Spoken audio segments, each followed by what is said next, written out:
Então, pessoal, eu voltei aqui agora para falar sobre a concepção de trabalho para Emile Durkheim, né? Nós vamos ver que a concepção é um pouco diferente também da de Karl Marx e de Weber, né? Ele já vai ter uma outra concepção de acordo com o fato social. Por quê? Porque ele vai dizer que trabalho é um fato social.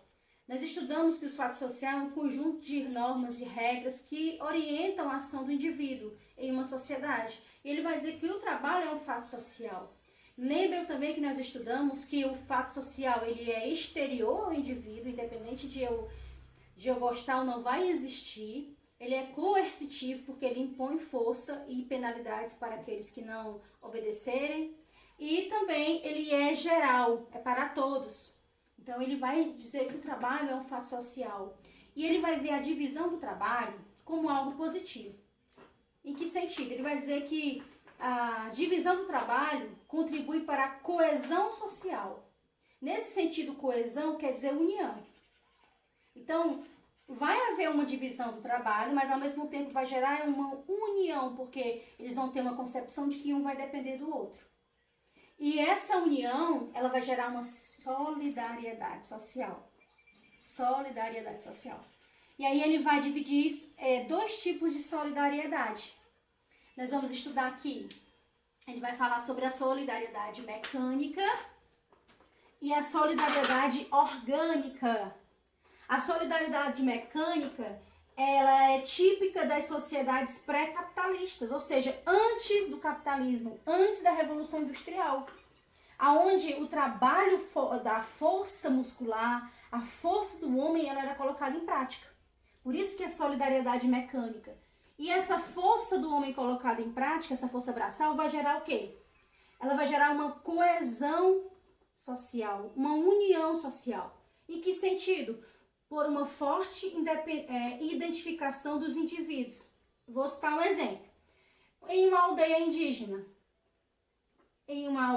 não vamos encontrar uma máquina fabril. Não sei, pode até ser, mas não é comum encontrar. Lá todos trabalham usando a sua força braçal, não é verdade? Um colhe, o outro planta, a outra cuida da casa, o outro vai caçar, o outro vai pescar. Isso é um trabalho mecânico, porque necessita de uma força do homem. Isso vai gerar uma coesão, uma união. E nesse sentido, nessa aldeia, vamos pensar em uma aldeia indígena, essa coesão, essa união, ela vai ser gerada por quê? Pela forte identificação dos indivíduos. Eles se conhecem, eles são íntimos um do outro e sabem o que cada um pode fazer para realizar aquele trabalho, tá certo? E o que isso vai gerar dentro dessa solidariedade mecânica? Uma consciência coletiva, que eu preciso fazer para poder acontecer e que o outro precisa fazer para poder acontecer. Que, por exemplo, para a gente almoçar hoje, eu preciso ir caçar a minha caça. Você precisa pescar a sua pesca, o seu peixe. Então, unindo tudo isso, né, vai gerar o quê? Uma união, uma solidariedade. E quando eu tenho a consciência que eu tenho que fazer isso, o que vai gerar? Vai exercer o quê? Uma coerção nas atividades. O que é essa coerção? Sabe o que é isso aqui, gente? É algo que me força a fazer, porque eu sei que eu preciso fazer. Eu sei que se eu não for, eu não vou ter a caça para o almoço, eu não vou ter a mistura, a carne do almoço. Se eu não for caçar, eu não vou ter a carne para o almoço. Então, eu vou ser forçada a fazer isso. Então, perceba que coerção aqui, ó, com cedilha, coerção quer dizer força. Ter uma consciência de que eu preciso fazer aquilo. Eu sou forçada a fazer aquilo, tá bom? A solidariedade orgânica, gente, ela é típica da sociedade moderna e capitalista. Ou, digamos, hoje, né? O que acontece? Existe também essa divisão do trabalho, gera uma interdependência, né? Um precisa do outro. Porém, existe o quê? Uma heterogeneidade cultural. O que é isso, gente? Vamos imaginar, se vocês forem olhar no livro de vocês, eu vou dizer depois a página, que vocês vão encontrar isso aqui, tem uma fábrica de costura. Então, lá você vê dezenas de mulheres em suas máquinas costurando. Ali também precisa-se ter uma união, né? Precisa-se ter uma união para que tenha uma fabricação, mas é cada qual no seu quadrado.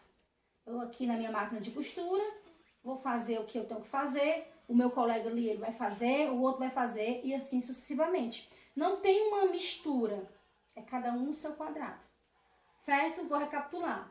A solidariedade mecânica, já está dizendo, mecânica, é aquela que precisa da ação do homem, da força do homem. Era antes da sociedade capitalista, antes da sociedade industrial, né, naquela coisa mais coletiva, uma coisa mais rústica do campo, onde um precisa do outro.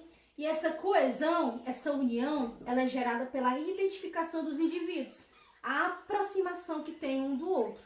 E isso vai gerar uma consciência coletiva de que eu preciso fazer para ajudar o outro e o outro precisa fazer para me ajudar e dar tudo certo. Isso vai acabar exercendo uma coerção, ou seja, vai ser algo que vai, entre aspas, me forçar a fazer aquilo, tá bom? Porque eu sei que precisa ser feito.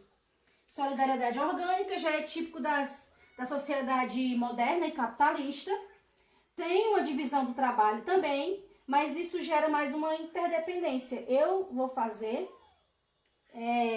independentemente do meu colega terminar logo ou não, mas eu vou fazer a minha parte, tá certo? E essa heterogeneidade cultural é justamente isso, né? Numa empresa de informática, cada qual no seu computador, não precisa se misturar, não precisa cada um fazer a sua parte, tá certo? Então essa é a visão de Emily Durkheim, gera uma solidariedade, gera uma união, porque um depende do outro, tá certo? Vou passar uma atividadezinha sobre isso aqui, para vocês entenderem melhor, tá bom? Então um abraço para vocês.